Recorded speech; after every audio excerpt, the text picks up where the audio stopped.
Bonjour à chacun et à chacune et bienvenue dans cette nouvelle vidéo de la chaîne Élu Résister, site internet élu-résister.fr. On continue cette série sur la loi ou la grâce, on en est aujourd'hui à la 10e vidéo qui va traiter, comme vous le voyez, de l'obéissance. On va faire un rapide résumé de ce qu'on a vu jusqu'à ce jour. On a vu que la Bible parlait un langage particulier qui nous conduisait toujours à Jésus-Christ. On a parlé de la chair et de l'esprit, parce que ce sont dans ce langage deux notions importantes à comprendre. Nous avons vu les alliances dans la Bible, comment elles étaient articulées, et on a vu que les deux grandes alliances, c'était l'ancienne et la nouvelle alliance. On a vu que l'ancienne alliance était l'image ou l'ombre de réalité céleste, de réalité donc spirituelle, qu'il y avait deux justices, sa propre justice ou la justice de Dieu, que la loi était faite principalement pour révéler à l'homme son péché, et également qu'elle reflétait la sainteté, le caractère de Christ. Et enfin, on a vu que dans la Nouvelle Alliance, vivre dans la Nouvelle Alliance, eh bien, c'est principalement trois choses: croire, connaître et demeurer en Jésus-Christ, et que ces trois choses se faisant dans la vie du disciple, eh bien, la sanctification lui était apportée par l'Esprit de Dieu, par le sang de Jésus, par l'œuvre de Dieu en lui. Donc aujourd'hui, on va parler d'obéissance, et on va voir premièrement qu'il y a un changement de loi. On va reprendre quelques petits textes qu'on avait vus. On va commencer par Jean 4 au chapitre 21 à 24. C'est Jésus qui parle à la Samaritaine et il lui dit: « Femme, lui dit Jésus, crois-moi, l'heure vient où ce ne sera ni sur cette montagne ni à Jérusalem que vous adorerez le Père. Vous adorez ce que vous ne connaissez pas, nous adorons ce que nous connaissons, car le salut vient des Juifs. Mais l'heure vient, et elle est déjà venue, où les vrais adorateurs adoreront le Père en esprit et en vérité, car ce sont là les adorateurs que le Père demande. Dieu est esprit, et il faut que ceux qui l'adorent en esprit et en vérité. » Alors on voit bien que Jésus a annoncé que c'était plus sur la montagne, la question c'était pas de savoir si c'était la montagne de Samarie ou Jérusalem. Dans l'ancienne alliance, Jérusalem était centrale, elle avait une place en tout cas centrale dans le culte. Et pourquoi? Parce que le temple de Dieu était construit à Jérusalem, etc., etc. Et puis là, Jésus dit bien qu'il amène autre chose de nouveau. Et cette autre chose, c'est bien sûr l'adoration en esprit et en vérité dont on a parlé précédemment. On va voir un autre verset, Hébreux 7, verset 12, qui nous dit qu'il se passait aussi quelque chose de nouveau.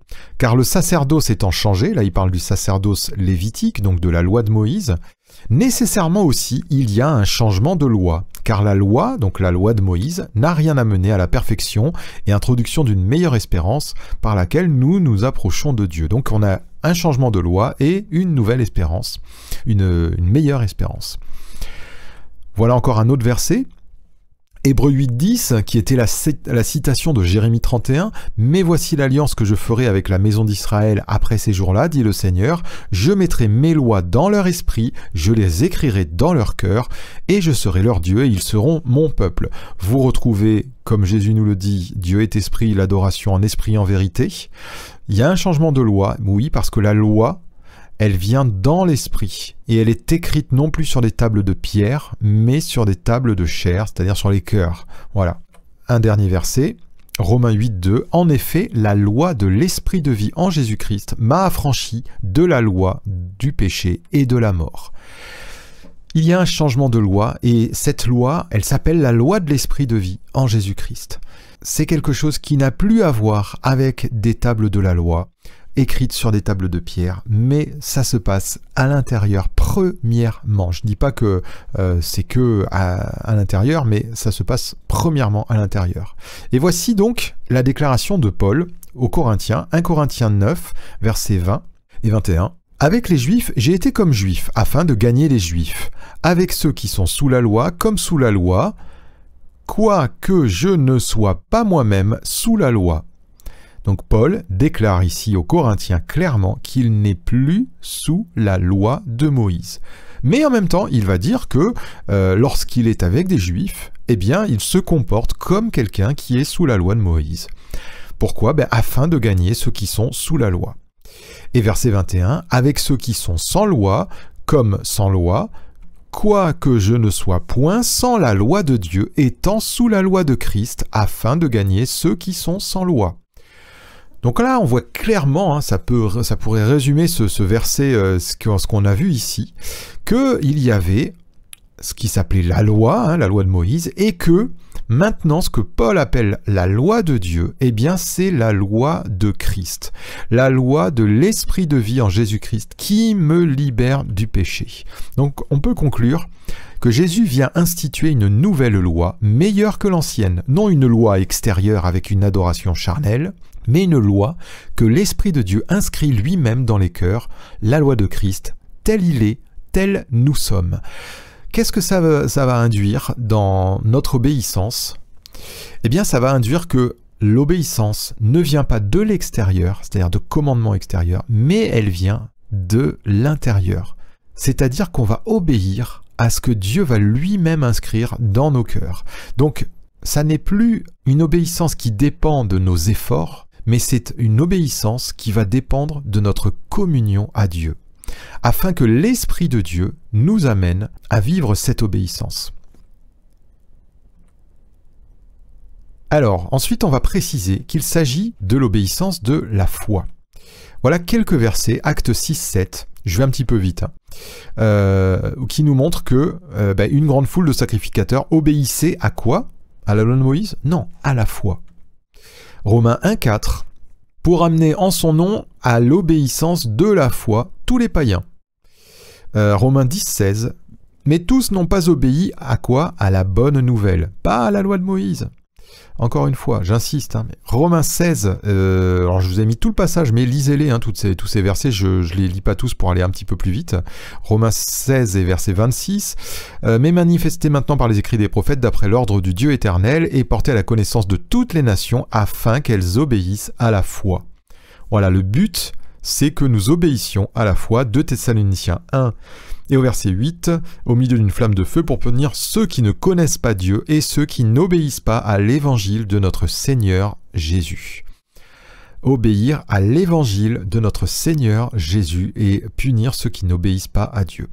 Alors, l'obéissance de la foi, eh bien, il nous faut savoir ce que veut dire foi. Le mot foi, pistis, il veut dire, il a deux sens, et deux sens qui sont égaux en importance. C'est pas un sens premier puis un sens secondaire, c'est deux sens distincts. Il a premièrement le sens de avoir foi, c'est avoir la croyance, avoir une conviction, avoir une confiance dans quelque chose ou dans quelqu'un. Et ensuite, il a le deuxième sens qui lui est égal, qui veut dire fidélité. Donc, voyez le mot foi, c'est pistis. Lorsque vous lisez les fidèles dans la Bible, ce que vous allez retrouver très souvent, dans le grec, c'est pistos. Les fidèles, ce sont ceux qui ont la foi. Alors, avoir foi en Jésus, qu'est-ce que ça veut dire? Est-ce que ça veut dire simplement qu'il s'agit de croire qu'il est venu il y a 2000 ans, qu'il est le Fils de Dieu? Non. Avoir foi en Jésus, c'est lui obéir avec confiance. C'est lui être fidèle. C'est l'avoir pour maître. C'est simplement dire, Seigneur, que veux-tu que je fasse? Je suis à toi, que veux-tu que je fasse? Et écoutez ce qu'il a à nous dire, parce que bien sûr, le Seigneur va nous répondre, va nous dire ce qu'il a à nous dire. Et premièrement, il l'a consigné dans sa parole. Il y a un dernier verset qui nous confirme donc l'obéissance de la foi. 2 Corinthiens chapitre 10 et verset 5. Nous renversons, c'est encore Paul qui parle, nous renversons les raisonnements et toute hauteur qui s'élèvent contre la connaissance de Dieu et nous amenons toute pensée captive à l'obéissance de Christ. Le but, c'est que nos pensées soient captives à l'obéissance de Christ. Tout simplement. Donc quand Jésus nous dit que tu pardonneras 77 fois, cette fois à ton prochain ou à ton frère, eh bien en fait nos pensées doivent être captives de lui. Jamais on ne devrait laisser dans nos pensées « Oui, mais lui, je ne veux pas lui pardonner, il m'a fait ci et ça » ou « Oui, mais ça, je ne pourrais pas lui pardonner une telle chose ». On ne devrait jamais laisser de telles pensées s'installer dans notre mentalité. Pourquoi? Parce que le but de l'évangile, c'est de nous amener à l'obéissance de Christ. Et la première pensée de Christ, la première parole de Christ sur la croix, c'est, alors qu'il venait vraiment de passer une très très mauvaise nuit, évidemment, parce que roué de coups et flagellé, etc., eh bien sa première parole, c'est « Père, pardonne-leur ». Bon, vous voyez, c'était un petit exemple. Mais premièrement, l'obéissance de la foi, c'est ça, c'est d'amener nos pensées. Le Seigneur vise toujours notre cœur.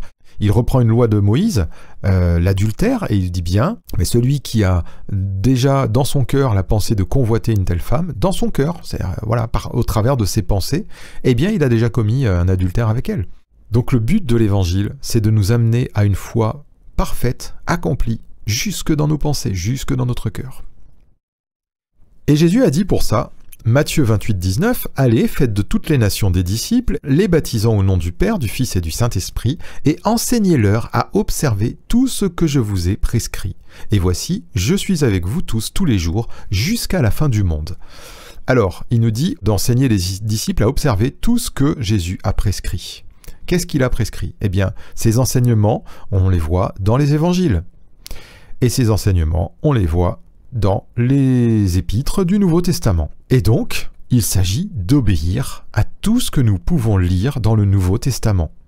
L'utilité de l'Ancien Testament est très utile parce que il y a des choses que nous allons lire dans le Nouveau Testament dont nous allons trouver la source, l'origine, le détail spirituel dans l'Ancien Testament. Je vous en donne un exemple. On avait parlé dernièrement du fait que Jésus se présentait comme le vrai pain qui est descendu du ciel et que la manne n'était qu'une image. Eh bien, dès l'instant où le Nouveau Testament nous révèle Jésus comme le pain, le véritable pain, eh bien on peut aller voir ce qui concerne la manne, puisqu'elle était une image, on peut aller voir dans l'Ancien Testament, les règles que Dieu avait données par Moïse à son peuple concernant la manne. Et qu'il fallait en prendre pour soi et pour sa maison, chaque jour, chaque matin, ne pas en conserver plus d'une journée. Et en fait, dans toutes ces choses, eh bien, il y a des révélations que Dieu veut nous donner sur Christ. Il y a des révélations que Dieu veut nous donner dans notre marche avec lui. Et c'est ça qu'il nous faut aller rechercher. Mais, donc comme je vous le précise ici, c'est obéir à tout ce qui est contenu dans le Nouveau Testament. Et je vais vous faire une petite remarque. Comment justifier la non-observance ou l'adaptation de nombreux versets du Nouveau Testament? Si vous regardez sur cette chaîne, j'ai fait plusieurs vidéos qui concernent certains points du Nouveau Testament qui sont complètement abandonnés dans bien des milieux chrétiens aujourd'hui. Et si vous comprenez que avoir foi en Jésus, c'est lui être fidèle, eh bien, on peut se demander quelle est notre fidélité si nous balayons d'un revers de main certains versets en nous disant « Oui, mais ça c'est plus pour aujourd'hui, mais il faut évoluer, etc. » La parole, elle nous dit que Jésus-Christ est le même hier, aujourd'hui, éternellement. Alors je passe, et on va voir que l'obéissance dans la Nouvelle Alliance, c'est l'obéissance à un maître, c'est Jésus-Christ. Donc quand vous voyez ce verset de Jean 14, verset 15, « Si vous m'aimez, gardez mes commandements », c'est Jésus qui parle, eh bien beaucoup vont immédiatement en déduire, eh bien nous devons garder les commandements de Jésus. Eh bien pourtant, ça n'est pas ce qui est écrit. Attention, cette mentalité-là, c'est encore la mentalité de l'Ancienne Alliance, et il nous faut veiller à ça. Jésus dit bien, attention, « Si vous m'aimez, gardez mes commandements ». Autrement dit, notre obéissance, l'obéissance du disciple, elle n'est que la conséquence, l'expression visible, si vous voulez, de l'amour qu'il porte à son Sauveur, donc de sa relation à Christ. Voilà l'obéissance dans la Nouvelle Alliance. Elle est fonction d'une personne. Elle n'est pas fonction d'une lettre. Jésus a dit ça, bon il faut que je le fasse.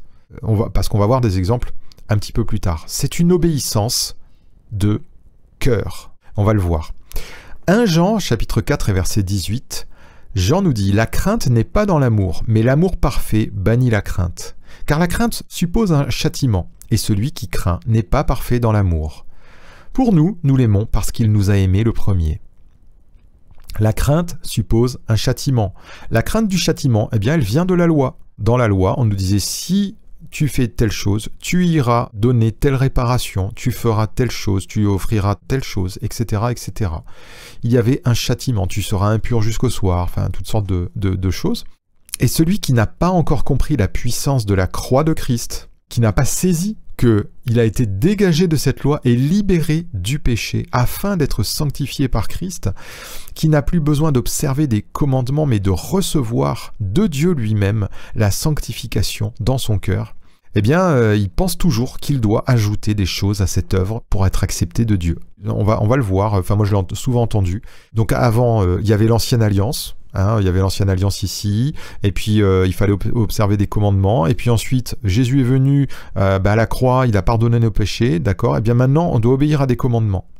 Bon, ben alors en fait, si avant il fallait obéir à des commandements, et que maintenant il faut obéir à des commandements, Jésus est venu pourquoi alors? En fait, c'était quoi son œuvre? C'était juste que, bon, ben voilà, il est venu nous faire un petit coucou, pardonner nos péchés, puis repartir. Soyons sérieux.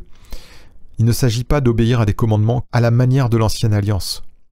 Nous sommes là pour obéir en esprit et en vérité. Tout est en fonction de Christ. Et Jean, il ajoute tout de suite après, pour nous l'aimons parce qu'il nous a aimés le premier. L'amour du disciple pour son sauveur n'est que la réponse de l'amour qu'il a reçu de Christ. D'où la nécessité de le connaître. À mesure que nous découvrons l'œuvre de Christ pour nous sur cette croix, à mesure que nous en saisissons la portée, la grandeur spirituelle, eh bien nos cœurs sont changés et notre obéissance, peut-être qui peut être formelle au départ, eh bien elle va se transformer en une obéissance de cœur, en une adoration réelle. Romains 6 et verset 16 nous dit « Ne savez-vous pas qu'en vous livrant à quelqu'un comme esclave pour lui obéir, vous êtes esclave de celui à qui vous obéissez, soit du péché qui conduit à la mort, soit de l'obéissance qui conduit à la justice. Mais grâce soit rendue à Dieu de ce que, après avoir été esclave du péché, vous avez obéi de cœur à la règle de doctrine dans laquelle vous avez été instruit. Ayant été affranchi du péché, vous êtes devenu esclave de la justice. » Alors, esclave de la justice, un petit rappel, c'est que Christ est notre justice. Il a été fait pour nous, sagesse, justice, sanctification et rédemption. Donc nous sommes esclaves, serviteurs, disons c'est le même mot dans le grec, serviteurs de la justice, serviteurs de Jésus-Christ, et surtout nous avons obéi de cœur. Alors je vous le reprécise ici, l'obéissance fondée sur un commandement n'est pas l'obéissance de l'esprit, mais de la lettre. Attention, Dieu veut notre cœur avant nos actes. Il désire que notre obéissance soit le fruit de ce qu'il dépose en nous, l'esprit de son Fils. Et l'esprit de son Fils, que va-t-il produire en nous? Galates 5,22 nous le dit, mais le fruit de l'esprit, c'est l'amour, la joie, la paix, la patience, la bonté, la bénignité, c'est-à-dire la bienveillance, la fidélité, la douceur, la tempérance. Je vous donne une petite anecdote. Il y a quelques années, je m'entretenais avec mes enfants de ces choses, et ma fille m'a dit à ce moment-là, mais tu te souviens papa, quand j'avais 6 ans, elle m'a rappelé qu'un jour, alors qu'elle avait environ 6 ans, j'étais revenu à la maison, je m'étais arrêté avec mon fils chez la fleuriste, et j'avais acheté un bouquet de fleurs pour mon épouse, et j'avais acheté une rose pour ma fille, et je lui avais offert. Et ma fille c'était la première fois que son papa lui offrait une fleur, elle était toute contente, voilà. Et bien en fait ma fille, alors que je m'entretiens quelques années plus tard de ce sujet avec elle, et elle me rappelle cet événement, et elle me dit « Tu te souviens papa, j'étais tellement heureuse que tu m'aies offert cette rose, que j'avais envie que toi aussi tu sois content. Alors j'ai fait le maximum pour que ma chambre soit toute rangée, pour te faire plaisir. » Et me disant ça, elle venait de comprendre l'obéissance de la nouvelle alliance. Parce que nous avons reçu l'amour de Christ, eh bien, nous n'agissons plus parce que nous avons reçu un commandement. Nous agissons parce que nous recevons l'amour de Christ. En réponse à cet amour, nous ne voulons rien faire qui déplaise à notre Seigneur. On va voir 2 cas pratiques. Les 2 hommes riches. En Luc 18, verset 18, un chef interrogea Jésus et dit « Bon maître, que dois-je faire pour hériter la vie éternelle ?» Jésus lui répondit « Pourquoi m'appelles-tu bon? Il n'y a de bon que Dieu seul. Tu connais les commandements, tu ne commettras point d'adultère, tu ne tueras point, tu ne déroberas point, tu ne diras point de faux témoignages, honore ton père et ta mère. J'ai, dit-il, observé toutes ces choses dès ma jeunesse. » Jésus, ayant entendu cela, lui dit « Il te manque encore une chose, vends tout ce que tu as, distribue-le aux pauvres, et tu auras un trésor dans les cieux. Puis viens et suis-moi. » Lorsqu'il entendit ces paroles, il devint tout triste, car il était très riche. Jésus, voyant qu'il était devenu tout triste, dit qu'il est difficile à ceux qui ont des richesses d'entrer dans le royaume de Dieu. Alors dans un autre évangile, ce passage, c'est celui qu'on appelle le jeune homme riche. Et tout de suite après, enfin presque tout de suite après, il y a une petite intermède, mais en Luc 19, il y a une autre histoire, très différente, mais qui concerne également un autre homme riche. Luc 19, 1, Jésus étant entré dans Jéricho traversait la ville, et voici un homme riche appelé Zachée, chef des publicains, cherchait à voir qui était Jésus. Mais il ne pouvait y parvenir à cause de la foule, car il était de petite taille. Il courut en avant et monta sur un sycomore pour le voir, parce qu'il devait passer par là. Lorsque Jésus fut arrivé à cet endroit, il leva les yeux et lui dit « Zachée, hâte-toi de descendre, car il faut que je demeure aujourd'hui dans ta maison. » Zachée se hâta de descendre et le reçut avec joie.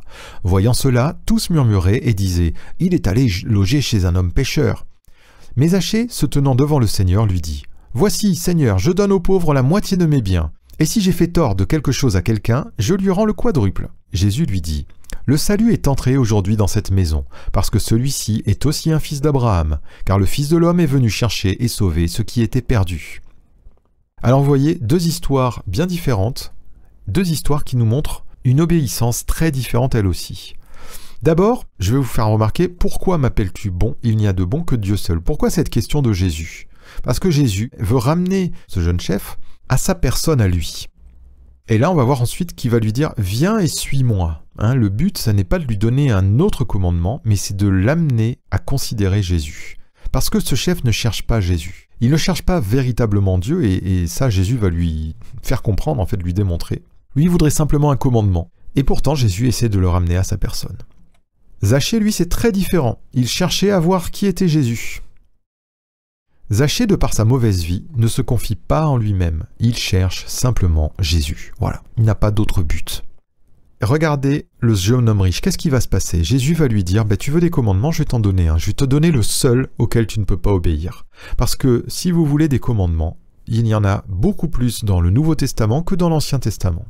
Et ce sont des commandements qui sont encore beaucoup plus difficiles à observer dans la Nouvelle Alliance que dans l'Ancienne Alliance. Pourquoi? Je vous redonne l'exemple de l'adultère. On peut très bien ne pas avoir commis d'adultère physiquement, mais par contre, Jésus nous dit, si tu as eu de la convoitise dans le cœur, tu l'as fait dans ton cœur. Donc on va très très facilement avoir des péchés dans son cœur, alors que extérieurement, ils ne sont pas là. Eh bien, là Jésus démontre à ce jeune homme qu'il peut observer plein de commandements, mais qu'il y a une chose qu'il ne parviendra pas, c'est à se séparer de son argent parce que son cœur est attaché à son argent. Enfin, c'est pas Jésus ne lui montre pas qu'il n'arrivera pas à s'en séparer, mais il lui montre quel est son problème. C'est son argent. Il est attaché à son argent. Et comme il ne parvient pas à observer ce que lui demande Jésus, eh bien, il devient tout triste. Le chef est incapable d'obéir à Jésus car son cœur n'est pas attaché à Jésus, ou donc à Dieu, mais à ses richesses. Il se remplit de tristesse. Zachée, lui, c'est tout le contraire. Il le reçut avec joie. Zachée est bouleversé par sa rencontre avec Jésus. Il cherche spontanément le bien des autres sans que Jésus lui demande quoi que ce soit. Et son cœur se remplit de joie. Voyez, c'est ça l'obéissance de la Nouvelle Alliance. Ce n'est pas des commandements selon la lettre, c'est une obéissance de cœur. Que notre cœur soit transformé, changé à l'image de Christ. Voilà le but de Dieu pour nous. Et on va continuer avec un deuxième exemple, un autre cas pratique, que je trouve très parlant. C'est tout ce passage que nous avons à la fin du chapitre 5 d'Éphésiens et au chapitre 6. Donc ça commence à Éphésiens 5, 22. Vous allez voir, femmes, soyez soumises à vos maris. Un petit peu plus loin, verset 25, maris, aimez vos femmes. Chapitre 6, 1, enfants, obéissez à vos parents. Chapitre 6, 4, et vous, pères, n'irritez pas vos enfants. Éphésiens 6, 5, serviteurs, obéissez à vos maîtres selon la chair. Et chapitre 6, 9, et vous, maîtres, agissez de même à leur égard et abstenez-vous de menaces. Bon, eh bien, quand vous lisez tout ça, celui qui aime les lois ne verra que des lois. Voilà, si t'es une femme, tu dois être soumis à ton mari, si t'es un mari, tu dois aimer ta femme, si t'es un enfant, tu dois obéir à tes parents, etc., etc. Alors je dis pas qu'il ne faut pas observer ces choses, bien entendu qu'il faut le faire, mais attention, lire tout ce passage comme ça, c'est le lire à la manière de l'Ancienne Alliance. Je vous mets tout ce passage, on va pas le lire pour aller plus vite, mais voici ce qui est dit réellement. Éphésiens 5, 22, femmes, soyez soumises à vos maris, comme au Seigneur. Et lisez tout le reste. Marie, aimez vos femmes, comme Christ a aimé l'Église. Comme Christ le fait pour l'Église. Enfants, obéissez à vos parents, selon le Seigneur. Et vous, pères, n'irritez pas vos enfants, mais élevez-les en les corrigeant et en les instruisant, selon le Seigneur. Serviteurs, obéissez à vos maîtres, comme à Christ. Servez-les non pour plaire aux hommes, mais comme des serviteurs de Dieu. Servez-les avec empressement, comme servant le Seigneur. Et vous, maîtres, agissez de même à leur égard et abstenez-vous de menaces, sachant que leur maître est le vôtre et dans les cieux. Tout ce que nous invite à faire Paul ici, c'est agir en regard de Jésus-Christ. Agir comme le fait Jésus-Christ, ou à cause de Jésus-Christ. Chacun dans la position où il est, époux, épouse, parent, enfant, serviteur, maître, est appelé par son obéissance à manifester une facette de Christ, soit la soumission au Père, soit l'amour en livrant sa vie pour l'autre, soit l'enseignement ou le service de l'autre, etc., etc. Voyez, je suis père, j'ai un enfant, eh bien, je vais l'instruire dans le Seigneur. Je suis mari, je vais donner ma vie pour ma femme, je vais livrer ma vie pour ma femme. Mais toutes ces choses-là, c'est vraiment selon l'esprit qu'il nous faut les comprendre. Et c'est un exemple, mais tout le reste est pareil. Je prie vraiment le Seigneur que ces choses s'éclaircissent dans votre cœur si ce n'est pas le cas. Continuons un petit peu. Et oui, alors un dernier détail, c'est de bon cœur. Vous voyez ici, de bon cœur. Souvenez-vous, l'obéissance dans la nouvelle alliance, elle vient du cœur. Et enfin, je vous souligne ce passage, Marie, aimez vos femmes comme Christ a aimé l'Église, tous ces versets-là, faites pause et relisez-les, parce que c'est important ça illustre parfaitement ce qu'on va voir juste après, qui est le commandement de l'amour. Premièrement, Jésus est venu nous aimer, et on va voir comment il nous a aimés. Il nous donne ce commandement nouveau de l'amour. Matthieu 22, 37, Jésus lui répondit, « Tu aimeras le Seigneur ton Dieu de tout ton cœur, de toute ton âme et de toute ta pensée. C'est le premier et le plus grand commandement. Et voici le second qui lui est semblable. Tu aimeras ton prochain comme toi-même. De ces deux commandements dépendent toute la loi et les prophètes. » Voilà, là, Jésus parlait encore selon la loi, mais il l'a résumé dans ces deux commandements. Et voici enfin, de ça, il va découler ce qu'il va dire à ses apôtres. Dans Jean au chapitre 13 et verset 34, « Je vous donne un commandement nouveau. Aimez-vous les uns les autres, comme je vous ai aimé, vous aussi, aimez-vous les uns les autres. À ceux-ci, tous connaîtront que vous êtes mes disciples si vous avez de l'amour les uns pour les autres. » Donc, Jésus introduit quelque chose de plus. Ce n'est pas la même chose qu'ici. Il n'est pas écrit « Aimez-vous les uns les autres ». Ce n'est pas ce que dit Jésus. Il dit « Comme je vous ai aimé, aimez-vous les uns les autres. À ceux-ci, tous connaîtront que vous êtes mes disciples. » Une fois encore, Jésus nous précise qu'il ne s'agit pas d'aimer Dieu et son prochain selon nos critères comme nous le souhaiterions, mais comme lui-même nous a aimés. C'est en rapport avec Jésus-Christ, c'est en rapport avec sa personne. Alors la question que, en tant que disciples, nous devons nous poser, eh bien, c'est celle-ci. Comment Jésus nous a-t-il aimés? C'est en regardant à lui et qu'on va désirer véritablement comprendre et recevoir cet amour qu'il a eu pour nous, pour le vivre nous aussi pour les autres. Eh bien, pour ça, il nous faut lire Jean 13, c'est le chapitre sur le lavage des pieds, où il nous a aimés en se rendant le serviteur de tous, en s'humiliant, en s'abaissant au plus bas qu'il le pouvait. Vous voyez, un disciple de Jésus-Christ, il sert les autres. Il sert les autres. Un disciple qui ne sert pas les autres, mais qui se fait servir, c'est un disciple qui a un problème. Ou en tout cas, ça ne devrait pas durer. Évidemment, si une personne est pas en forme, etc., on va bien sûr lui donner un coup de main, il ne s'agit pas de ça. Mais Jésus est venu en tant que serviteur. Comment il nous a aimés? Eh bien, en nous servant. Matthieu 26, 39 nous dit, « Puis, ayant fait quelques pas en avant, il se jeta sur sa face et pria ainsi, « Mon Père, s'il est possible que cette coupe s'éloigne de moi, toutefois, non pas ce que je veux, mais ce que tu veux. » Jésus avait une volonté propre. Et sa volonté, là c'est à Gethsémanée, juste avant la crucifixion, enfin juste avant son arrestation, et sa volonté propre, elle s'exprime là. S'il est possible que cette coupe s'éloigne de moi. Mais tout de suite, il se reprend. Toutefois, non pas ce que je veux, mais ce que tu veux. Eh bien, nous qui sommes ses disciples, notre volonté doit s'aligner, elle aussi, avec la volonté de Dieu. Et peut-être que je vais discerner dans mon cœur souvent des choses qui sont contraires à la volonté de Dieu. Ben oui, l'Épître aux Galates nous le dit au chapitre 5. La chair, elle a des désirs contraires à ceux de l'esprit, on l'avait vu dans une vidéo précédente. Et c'est là où notre cœur va flancher, s'incliner du côté de Dieu et dire non pas ce que je veux, mais ce que toi tu veux, Seigneur. Comment Jésus nous a aimés? Jean au chapitre 5, verset 19. Jésus reprit donc la parole et leur dit « En vérité, je vous le dis, le Fils ne peut rien faire de lui-même, et il ne fait que ce qu'il voit faire au Père. Et tout ce que le Père fait, le Fils aussi le fait pareillement. » Dieu nous a donné un modèle, Jésus-Christ, et il nous dit d'être ses imitateurs, on l'avait vu dans la dernière vidéo. On a vu cette obéissance que le Seigneur veut, c'est l'obéissance de ce qu'il nous a dit dans les évangiles et de ce que les apôtres nous ont apporté d'enseignement également. Eh bien, c'est là la volonté de Dieu pour nous. Et si notre volonté s'incline par rapport à la volonté de Dieu, eh bien, l'Esprit de Christ est alors là pour nous amener dans la vie de Christ. C'est-à-dire que ce qui était impossible à la chair devient possible par l'Esprit. Là où je ne pouvais pardonner dans ma chair, eh bien, l'Esprit de Christ devient pardon en moi. Là où j'étais irrité, impatient, eh bien, l'Esprit de Christ est ma paix, est ma joie, etc., etc. Jésus nous a aimés en livrant sa vie pour nous. Il n'a jamais considéré sa vie comme lui appartenant, mais l'a remise entre les mains du Père afin de faire la volonté du Père, c'est-à-dire de donner sa vie pour son prochain. Il nous dit, il n'y a pas de plus grand amour que de donner sa vie pour ses amis.